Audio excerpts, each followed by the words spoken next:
Ја замолувам, може би ќе речете касно, она е веќе почината, јас сум свесна и ми е многу жал. Со денови веши не спијам. Прво сум и јас жена, второ сум и јас мајка. Трето, многу е тешко да бараш помош, а никој да не ти помогне. А четврто, и да умреш и така сето тоа да се потрупа е уште потешко.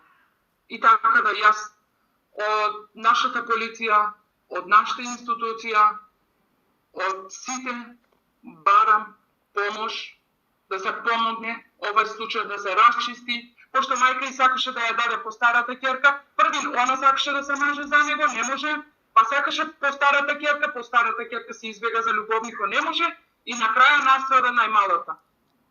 И многу ми е жал за сета оваа приказна што се случува на овој 21 век, што уште се женат со деца.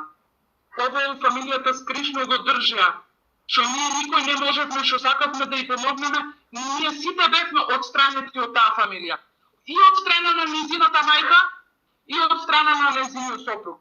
Рок за тие 6 години, додека живееше мајка му таму. Ние мајка му не збореше со нас.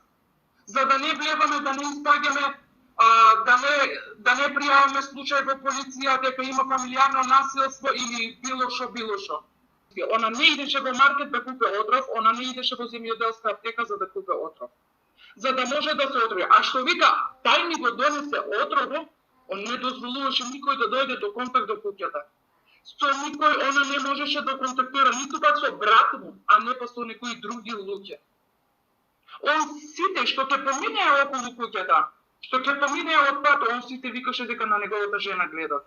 Она на краја на видеото вика, молам ве, овај случај да го расчистите. Да го расчистите, ама видеото пред тоа кажува нели тоа и тоа за нив. Ама она убаво си кажува, ве замолувам овој случај да го расчистите. И ја ги замолувам нашите институции, нашата полиција, сите.